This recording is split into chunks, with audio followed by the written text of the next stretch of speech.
Welcome back.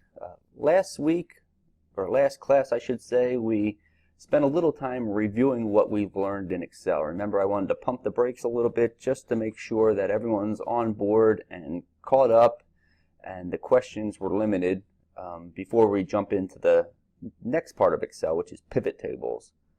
So we went over all the different functions and cleaning data and analyzing data, and now we're going to switch over to a real powerful tool in Excel that lets you sort of write queries and question the data that way without actually writing the queries.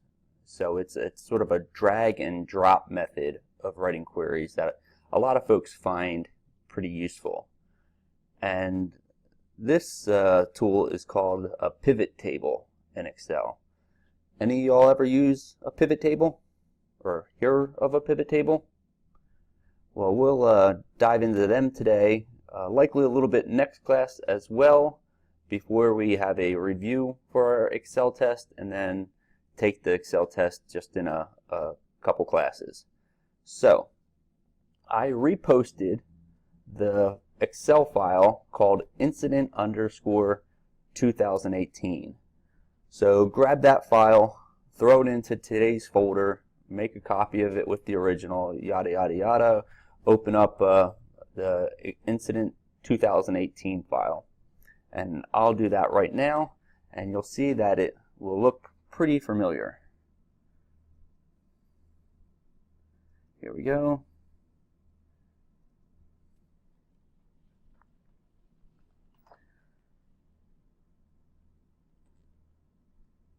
Okay, do you all remember this file that we played around with a little bit?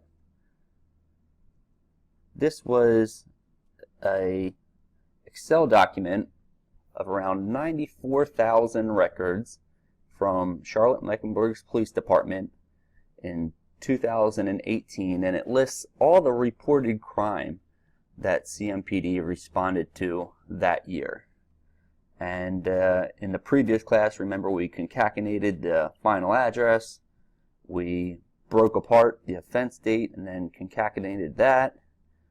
We also used an if statement to say if a crime happened in a residential or a non-residential area.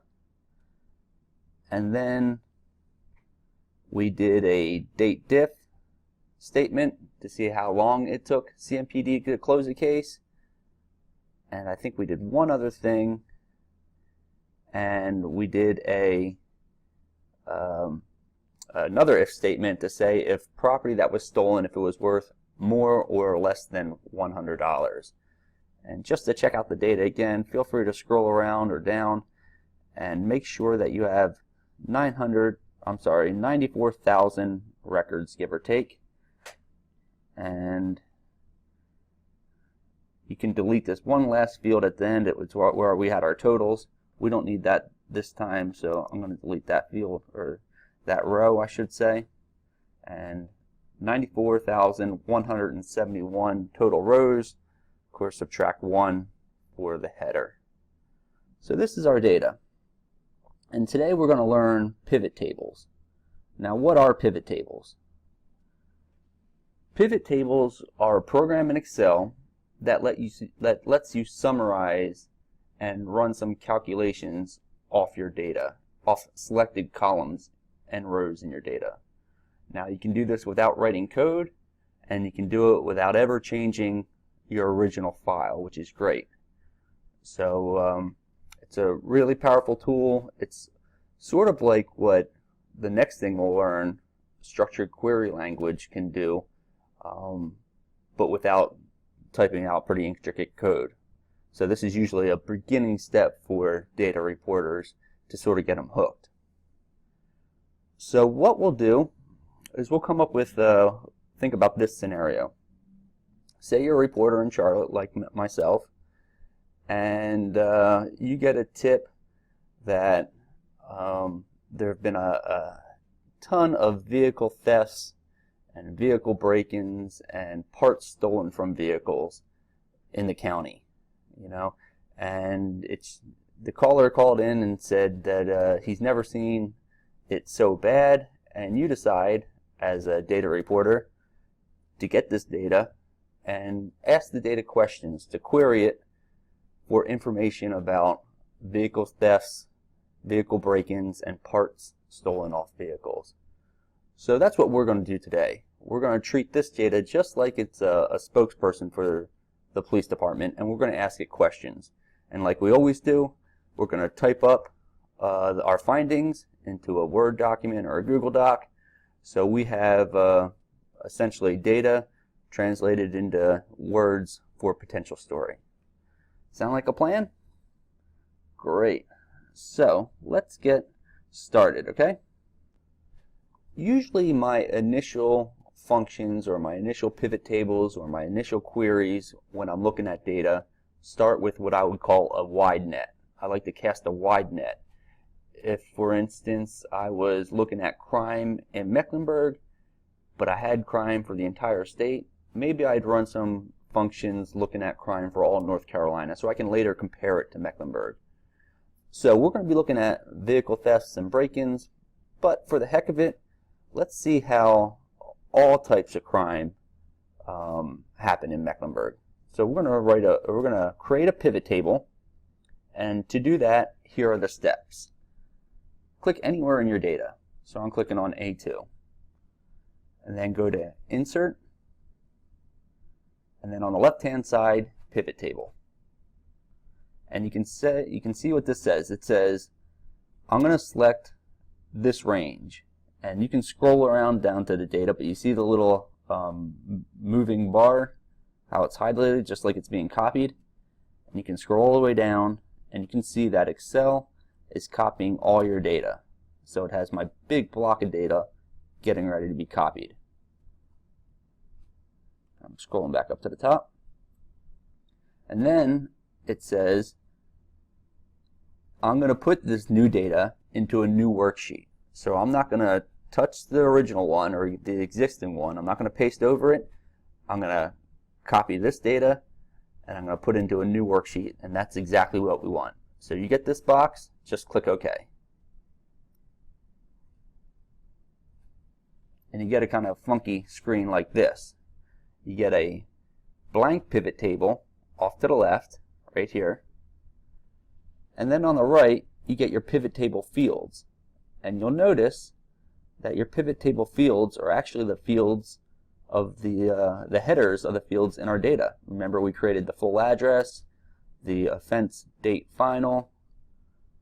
We have place one final. That's where we trimmed, I think, a blank space. We have place 2, and so on and so on. Time in days, the value of a property that was stolen, and of course we wrote that if statement if it was more than $100 of value or less than $100. So we have all of our headers for our fields on the right hand side. And what pivot tables allow you to do is essentially drag and drop any of these headers. We can select which ones depending on what we're looking for into any of these boxes. We have a filter box, we have a box for columns, we have a box that will set up rows in our data, and we have a box for values. And values typically are numeric values, like if we wanted to sum or average or count something. So again, we have our blank pivot table that we'll create over to the left, we have our fields to the right, and the boxes that we eventually want to drop our data into. So before I create a pivot table, and actually before I write a function in Excel or write a query in SQL, I like to think of a question, and I like to have my query or function or pivot table answer that question, because that gives me a solid focus and sort of a roadmap on what I want to do with the code that I write or the pivot table I create. So as I said, I want to start with a wide net on my first pivot table, and I'm interested to see how often all of our offenses, and I'm going to click back onto the original data at the bottom. Here's our original data, and I'm interested to see how often all of our offenses right here occur. In other words, how many motor vehicle thefts are there, how many all other thefts, how many shopliftings, and so on and so on. Missing persons, all other offenses. I want to count each one of those categories. I'm going to go back to my pivot table. You can see it created a new sheet called Sheet 1, and I can toggle back and forth. Main data, pivot table. So that's my question. How often did each offense in all my data, on all 94,000 rows, how often did they occur? So when I ask myself that, I automatically know I want this field right here because I want to count offenses. Now you can do one of two things. You can grab this offense on the right and you can drag it into rows and drop it to rows, or you can simply double click on it or click on it and usually it'll put it right into rows. But you see right when I dropped it into rows, the rows box, what happened? Over in my pivot table, Excel started lining everything up. And by the way, if I click on here, my pivot table shows up, but if I click off the pivot table, all those headers disappear. If you ever want to get them back, just click on your pivot table. Click off for it to go away, click on for it to get back.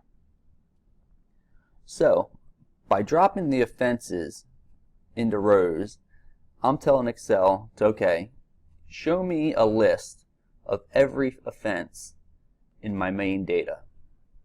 So here we go, and it starts in alphabetical order. We start with a fray, which is a small fight, obviously. We have dog bites, fires, forcible fondlings, and down the list. So on and so on and so on. It says there are around 71, and obviously you have to subtract a couple for the blank cells above the first one. But there's all of our types of offenses in our main data. Now my question was, how often do these actually occur? And when I say something like that, I'm thinking, okay, let's count how many times this is happening, each one of these. So I'm going to take the offenses again, right here, because I want to count how often they're happening. And you can sort of go by process of elimination. I don't want to drag it into a filter because I'm not trying to filter it like a sorting filter. I'm not going to create a column because lining all 70 of these up into columns might look a little funny. So take offenses, grab it, and drop it into values. Because we're trying to count, and counting as a value, and look at that. In a matter of a split second, Excel is counting how often each one of these offenses occurred in our main spreadsheet. 186 affrays. What is that? 136 arsons. 1,151 credit card or teller fraud, and all the way down the list. Just by dropping it into values, it's counting them. And at the bottom, you can even see the total. 94,170. And I'm going to navigate back to our main spreadsheet. And remember, if you scrolled all the way down to the bottom of our main spreadsheet and looked at how many total records that we had, it was 94,170 as well. It's the last field, last column. See that? So that is a really good way to fact check myself. And I can also fact check myself by this values. See, it's saying count of offenses. It's not saying sum, it's not saying average, median, mean. It's counting how often each of these offenses happen. Okay. If for some reason I said, oh darn it, I made a mistake, I don't want that offenses in there, I don't want to count it, all I have to do is click on offenses and click remove field, and that field vanishes.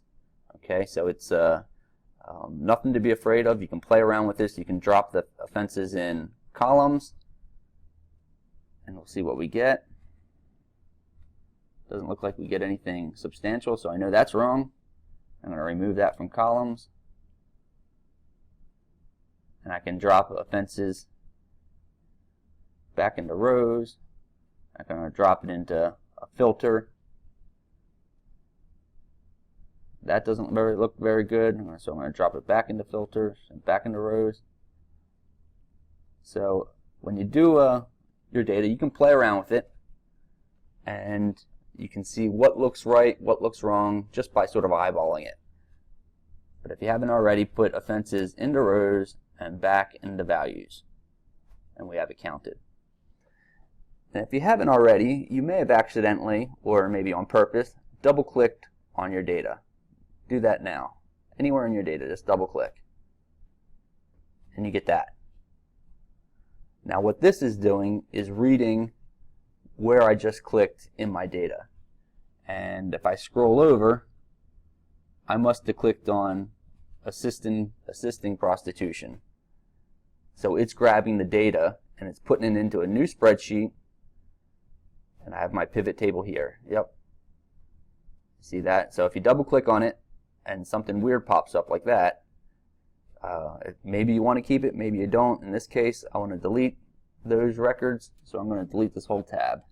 Highlight sheet 3 and click delete. Yes, I'm sure I want to delete it. Okay, so that's a little bit about pivot tables. You have your pivot table here, you have all your headers here, and these are the boxes that you can drop information in. We did rows to build all of our offenses, and we wanted to count them. Two more quick things you can do with a pivot table. You can also do a search and find. If you clicked on A and highlight the A field, we're interested in this case in motor vehicle thefts or thefts from motor vehicles. So click on A, do a Control F for search and find, and type in motor for motor vehicle. Find next. Okay, so I'm going to get this out of the way. And it looks like there were 3,191 motor vehicle thefts reported in Charlotte or Charlotte-Mecklenburg in 2018. I'm going to click next again. There were 9,614 thefts from motor vehicle. Let's see what else we have. And we have motor vehicle part thefts at 1,200. Do we have any others? That looks to be it. I'm going to, for the heck of it, do a search and find for truck, just to make sure trucks don't appear. They don't. And car. Let's see if cars appear. Credit card, I'm not interested in that. And that's it. So I have those three. I have motor vehicle thefts, thefts from motor vehicles, and motor vehicle parts stolen. Those are the three that I'm interested in. Along with the search and find, you can also sort data. And not to confuse you, but pivot tables, you don't have to select all. Remember in Excel, if we sorted a spreadsheet in Excel, we had to select all or else we'd screw up our columns. Pivot tables, you do not. All you have to do is click in the column that you want to sort. So I want to sort the count of offenses, which was right here, and I want to sort it like usual from descending to ascending. So click in the count of offenses column, click sort, customize sort, and you get this little box, largest to smallest. Click OK. And look, maybe our source was right. Maybe there are an extraordinary number of problems with motor vehicles. See, our first record up top was 9,614 thefts from motor vehicles, which was more than any other offense in Charlotte in 2018. So we're possibly onto a good story. In fact, I would type that up. I'd say something like theft from cars were the most commonly reported crime in Mecklenburg County according to 2018 Charlotte-Mecklenburg police data. Police reported more than 9,600 thefts from cars that year. So I'm going to save our pivot table as offense count PT. So offense underscore count underscore PT. And the reason I did that, you can save it however you'd like, but I'm counting how often each offense occurs, and it's a pivot table. So I'll know to refer back to that if I have any questions. And again, I have my main table here, my main spreadsheet. None of the data has changed, and I have my pivot table on the left that I can still refer to and even modify if need be. But with that pivot table, we cast a wide net. I counted all the offenses, all 60 or 70, and how often they occurred in 2018. But like I said, mainly I'm focused on, or I want to focus on, the 3 offenses dealing with motor vehicles. Theft of motor vehicles, thefts from motor vehicles, and thefts of motor vehicle parts. So, how would I do that? Well, navigate back to your main incident spreadsheet. Here we are, all 94,000 plus rows. How would you just knock out everything except for the motor vehicle information? Well, what about a filter? What we learned a while ago. You see how these steps sometimes build on top of each other? We cleaned up the data over here and over here, the other class, and now we're going to go back to our old friend, the filter, and let's filter on just the offenses dealing with motor vehicles. So, highlight a header, sort and filter, filter, and grab those 3. Drop down box, deselect all. I think the first one that should pop up is under M for motor vehicle. Yep. And the other 2 are thefts from. So thefts from motor vehicle and theft of motor vehicle parts. So I have 3 offenses selected. Hopefully you do too. Click OK. And let's just check out our data just to make sure that's all we have. Thefts of motor vehicle, thefts from motor vehicle parts. Okay. Looks pretty good to me. And of course, with any sort of filter, we have to copy and paste this into a new spreadsheet. Right? So, put your cursor on a header, select all to copy, and let's paste into a new worksheet that we can run pivot tables off of. Here we go. Spread out the columns, and I'm going to double check and just make sure that all I have are the motor vehicle offenses, nothing else. I'm scrolling down. Looks like that's all I have. And how many do I have, just for the heck of it? 14,000. Just up over 14,000 it looks like. Okay, beautiful. All right. Let's save this spreadsheet as, so call it motor vehicle 2018. So we have incidents 2018, this is motor vehicle 2018, and this is our pretty much our new spreadsheet that we'll be working with. So we want to find out, let's find out more about those 3 different motor vehicle charges. So let's create another pivot table. Click anywhere in your data, insert, pivot table. And the pivot table again is saying, okay, I'm going to grab all my data. In this case, it's from my motor vehicle spreadsheet, which is great. And I'm going to put it in a new worksheet, which is great. I'm not going to copy and paste over anything. Okay. And just like before, I got my potential pivot table on the left. I got the names of all my fields on the right. So we're going to do the same thing that we did last time. And I'm going to count how often those 3 charges involving motor vehicles occurred. Let's start with that. Feel free to work ahead if you know what you're doing. But I'm going to click on offense. And you see I just checked the box, I didn't drag and drop, and offenses popped up in rows. And I'm going to count how often these happened again. So that's going to be in values. There we go. So I got a much more pared down list, right? Just the 3, and you can see I have 14,000 plus, so that matches my total in my worksheet. Now, remember we had that row in the worksheet. I'll go back to it. That lists how much was taken in each of these thefts.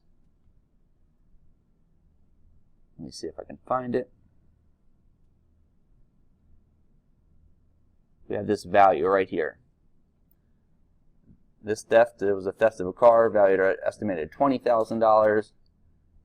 $20,000. We have some $10,000 ones, and so on, 300, etc. So go back to the pivot table. And what if I wanted to find the average value stolen for each of these 3 types of offenses? How would you do that? The average value. So I'm looking at this value field. I want to do something with that. And because it has to do with a count or a numeric value, 9 times out of 10, it's going to go in the values box. So grab value and drag it in the values box. There we go. Did you all get this? Some astronomical numbers. And that's why, the reason you got them is because you can see it's a sum of value. So for this motor vehicle theft, Excel is counting how often it appears, 3,191 times, and then it's summing up every value associated with that. And we don't want that. We wanted to average it. So click on the drop-down box right next to sum of values.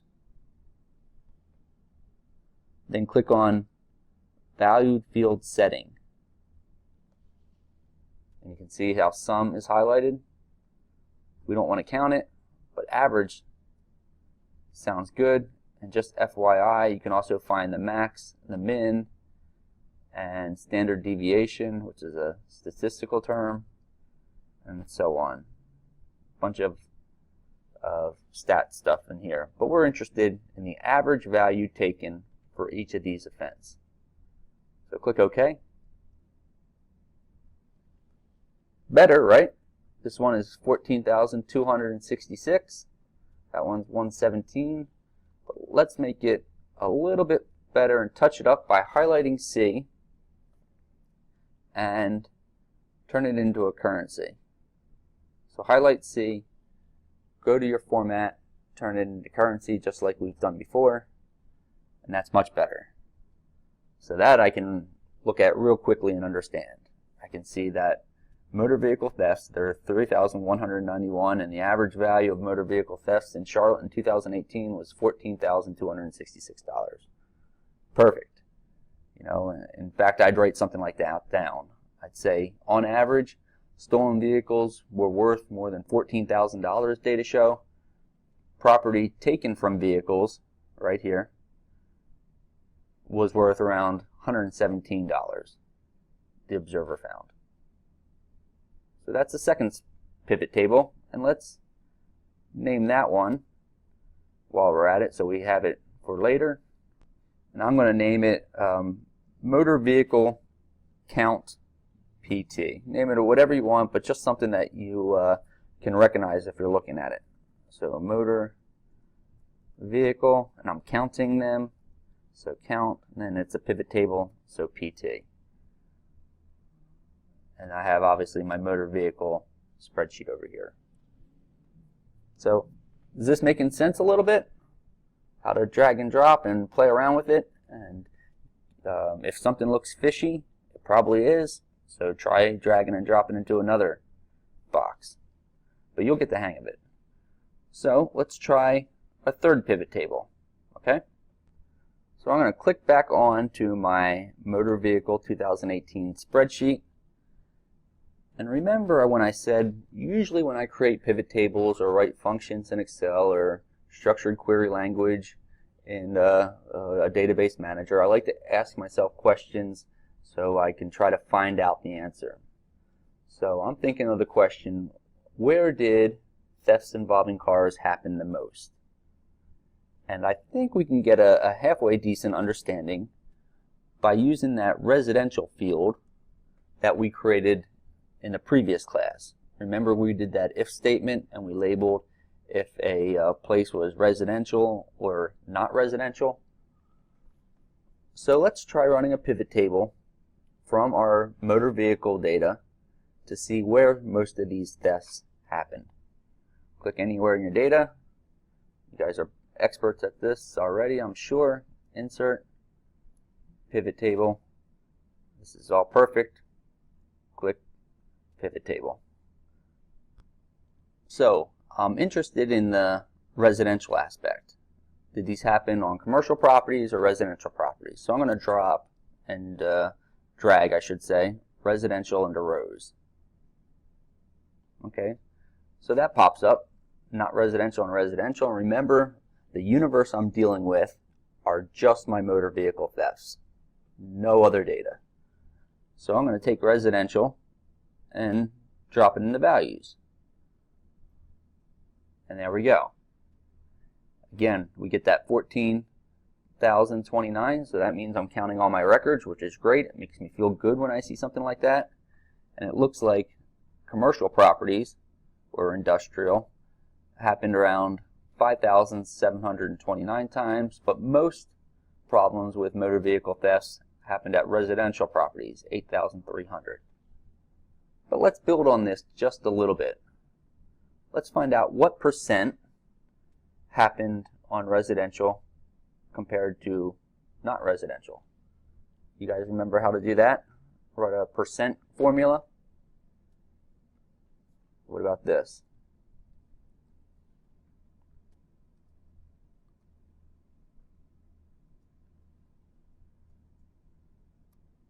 There we go. I just divided this number, 5,029, by the total. Just like an Excel spreadsheet, pivot tables will let you do calculations, and I can take this little magic box and drag it down. Actually, that did not drag down, so I'm going to rewrite it. I apologize for that. So I'm going to rewrite it, equals that.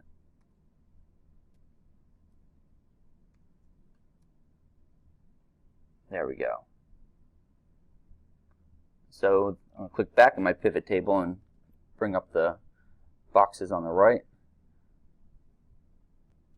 And just for the heck of it, I'm going to turn these into a percent so I can see them better. There we go. And I'd write another sentence off this. It could go something, if I was just concentrating on the not residential, something like about 41% of thefts involving cars happened in non-residential areas. You see how I'm whittling things down? I started with a wide net with all my thefts. Then I looked at the different values. Now I'm looking at residential and non-residential. I'm just asking the data questions. And I'm going to rename this. And I'm going to call it motor vehicle RES for res count. Motor vehicle res count, and I'm going to label it PT for pivot table. I'm building a collection of data back here that I can refer to or modify. So let's go back to your motor vehicle 2018 worksheet, and all our data is still there, which is great. So let's tighten our net a little bit more, and we're going to create another pivot table and sort of add more information to our bucket. So click anywhere in your data, insert, insert pivot table. Click OK. So we looked at the most thefts involving motor vehicles happened in residential or non-residential areas. And if you look at your data overall, we had a list of different types of non-residential areas in that field called Place 2. Does that sound familiar? Place 2. Right here we have apartments, hotels, street and highways, etc. So let's create a pivot table that looks at where these motor vehicle or thefts from motor vehicle incidents happened and by what place or place to they happened at. Okay? We're making it smaller and smaller now. We're trying to be good investigators here. So I'm going to drag place 2 into rows. I'm going to drag place 2 into values, just like we did before. And automatically I get this. I see 1 happened at a liquor store. And I see 1 happened outside an ATM. 3 happened at a car wash. And I can scroll down and scroll down all those others. But I also have something like at line 54, private residence. Well, I'm mainly interested to see how many of these happened at non-residential areas. So I want to filter out that private residence one. Or actually, I want to filter out all residential ones. So to do that, I'm going to use the filter box on the right. I'm going to take our residential field. Remember that said it was a residential area or a not residential area. We just looked at that last pivot table. And I'm going to drag that into filter. There we go. And you can see once I drag it into filter, this pops up top. All right, so I have residential in filter, place 2 in rows. I'm counting place 2 in values. Now, just like you would filter a spreadsheet, click on that drop down where it says all.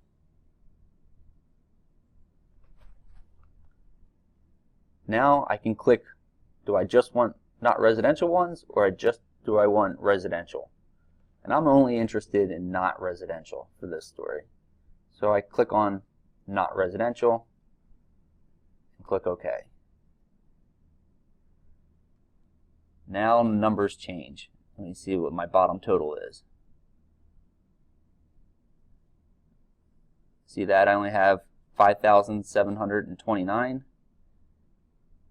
And when I had them all there, I had 14,000. So now I'm just looking at not residential thefts of motor vehicles and thefts from motor vehicles. Now let's get a dollar associated with each of these, and let's take our value and drag it back down to values like we did before. And again, it is summing our values, which we do not want in this case. So let's turn that into an average. You do that by clicking on sum of value, value field settings, and then I want the average. Okay. And I'm going to clean it up one more time, and I'm going to highlight C and turn it into a currency. So highlight C, turning it into a currency, just to make it look a little bit more readable.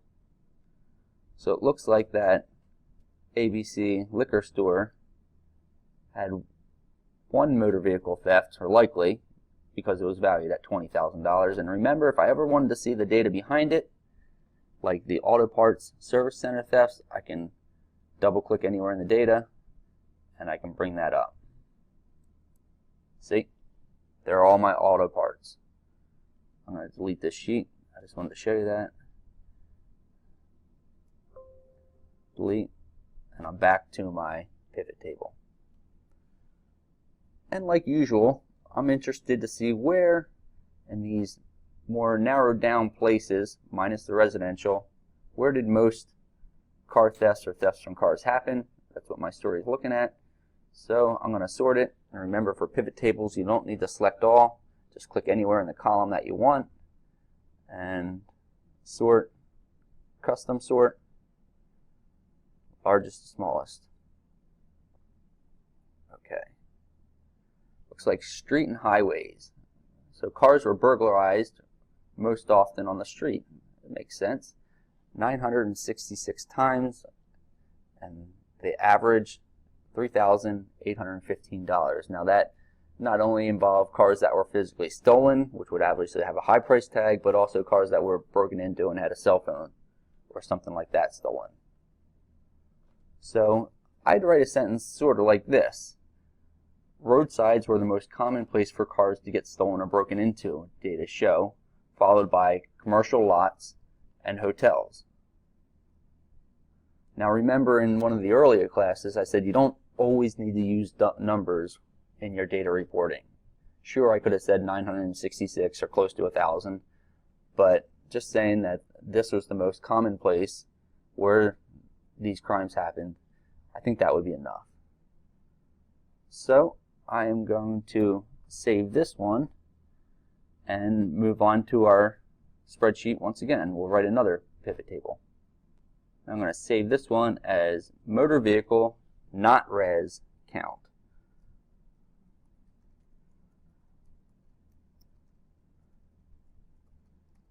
Meaning not residential count, and then underscore PT for pivot table.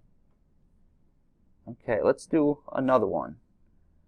And you guys obviously feel free to query the data if you're interested in this. Write your own pivot table to see what you all learn. I'm going to click back on my main motor vehicle 2018 spreadsheet. So we ran a pivot table looking at what kind of parts of town, apartment complexes, streets, hotels, etc. did a lot of these crimes happen. What reporters also like doing, and it makes sense, is to look geographically where have they happened. If I had a spreadsheet on something about the statewide, I'd look at it for each county. In this case, I have it for Mecklenburg County, so I can also look at it by zip code, so I can narrow it down that way. So I'm interested in looking at where my 3 motor vehicle thefts, 3 types, happen by zip code. And let's narrow that down even further. I'm looking at the main one. I'm not looking at thefts from motor vehicles or parts taken from motor vehicles. Let's just find out where and what zip code most cars were stolen. So I'm going to click in my data, insert pivot table. You guys, if you can work ahead, great. We're looking at what zip codes were most cars stolen. Now to do that, I do a couple things.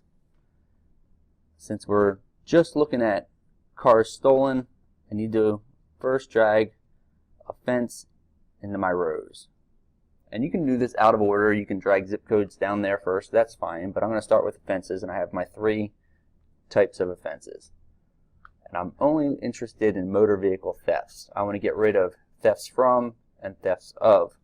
So to filter them out, of course, I drag offenses into filters. And all of them disappear. That's because none of them are selected. And all I want are motor vehicle thefts. Click OK. So I have motor vehicle thefts highlighted. That's good. Let's count them up like we've done it before. Take offenses and drag it into values. Now it's counting them, and 3191 looks familiar. I've seen that number before, so that makes me feel good. Now I'm interested in the zip code aspect of it. Let's take zip codes and drag that into our filter. Take zip, drag that into filter. And you can see that all of our zips right here are currently selected. So we want just the zip code with the most. So I'm going to take zip code and drag it into rows. And there we go. So we haven't filtered it yet, but it's there when we need to. And we have our zip codes in rows. Let's sort that, okay? Click in your data, go home if you haven't already, and custom sort, largest to smallest. You can see the first one, which has the most, is blank. It just says blank, and that's 921, and that's because if you look at your data, I just click back to the worksheet, a lot of these don't have zip codes.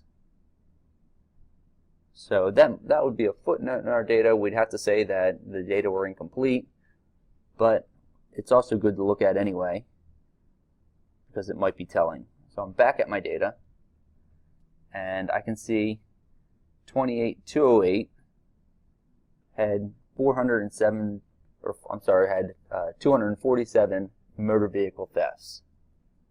So I could write that down in my Word document.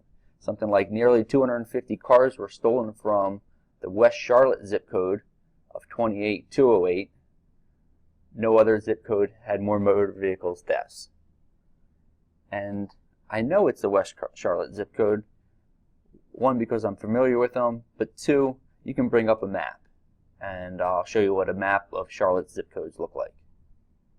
Now here is a map of zip codes in Charlotte that I just Googled and found, and if in case you're not familiar with Mecklenburg County, downtown is right here, 28202, 28208 right here, where most of the motor vehicle thefts happened, where the largest number by zip code is just to the west, and I know from reporting that it's a relatively low income area, but to tell the full story, you might want to jump on the U.S. Census Bureau and grab income data for zip code 28208.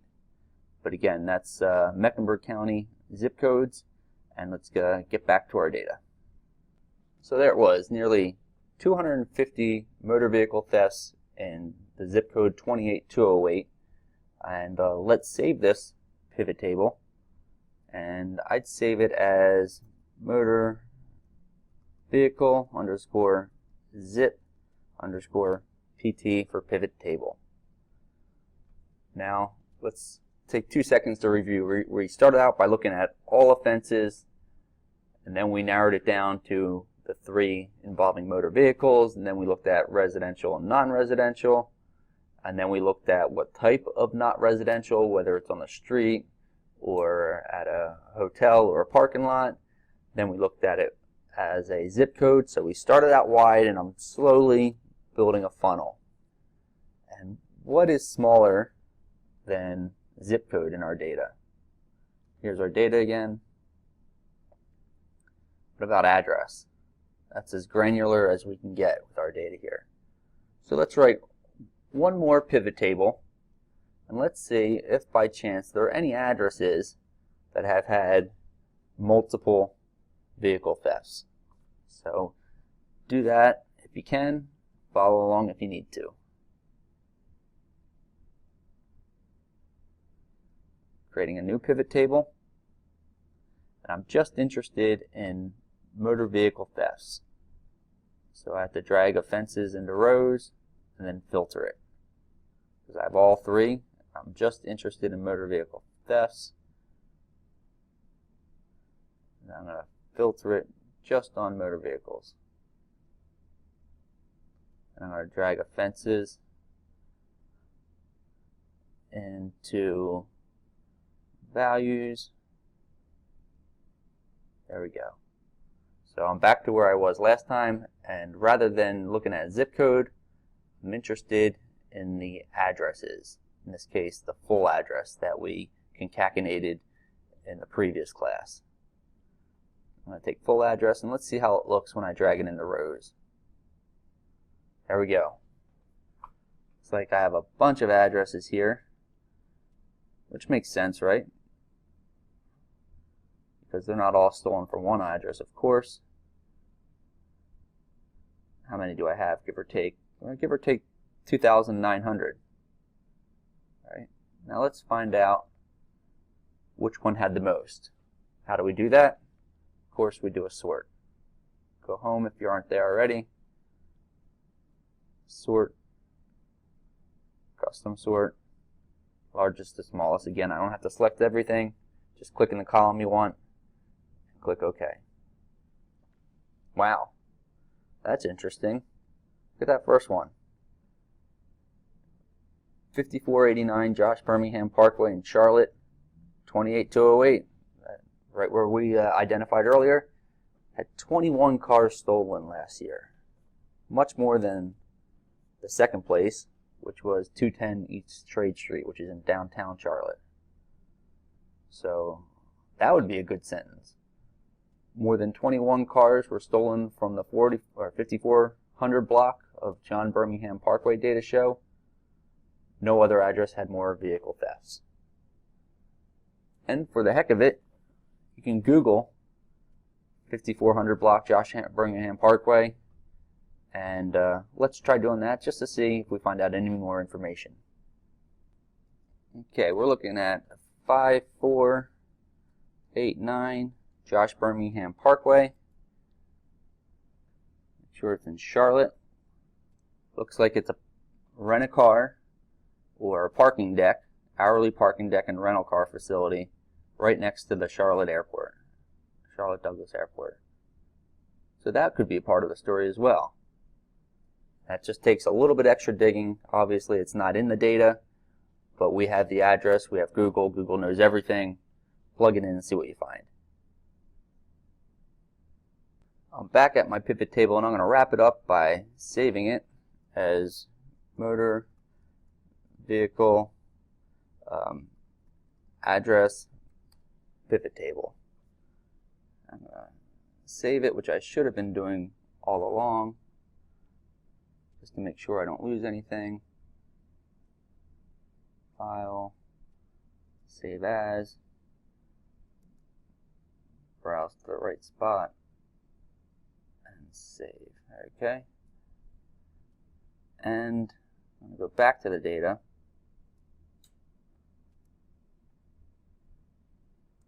There we go. And you can see that I still have all my master copies, all my pivot tables, all lined up, and even my main data sheet, which has the 94,000 total records of all types of incidents. So that's pivot tables. We'll review it again in class next time, but let's look at the paragraphs that we created for this worksheet, and then we'll say goodbye. So here's what I got and what you got from our quick queries and creating pivot tables. Theft from cars were the most commonly reported crime in Mecklenburg County according to 2018 Charlotte-Mecklenburg police data. Police reported more than 9,600 thefts from cars that year. On average, stolen vehicles were worth more than $14,000, data show. Property taken from cars was worth around $117, the Observer found. About 41% of thefts involving cars happened in non-residential areas. Roadsides were the most common place for cars to get stolen or broken into, data show, followed by commercial lots and hotels. Nearly 250 cars were stolen from the West Charlotte zip code of 28208. No other zip code had more motor vehicle thefts. More than 21 cars were stolen from the 5400 block of Josh Birmingham Parkway, data show. No other address had more vehicle thefts. So that's a lot of good information, a lot of good numbers and facts to put into a story about motor vehicle thefts in Charlotte. So maybe the source that called us up and tipped us off was right. Now we could go and we could interview folks at the Charlotte Douglas Airport to talk to them about the problem they may be having. We can talk to CMPD to get their take on it. Talk to maybe insurance agents because people file claims when this happens. And hopefully talk to a victim, or maybe even someone who's been caught stealing or breaking into a car. Any thoughts, concerns? Let me know, please. And we're going to talk about pivot tables one more time next class.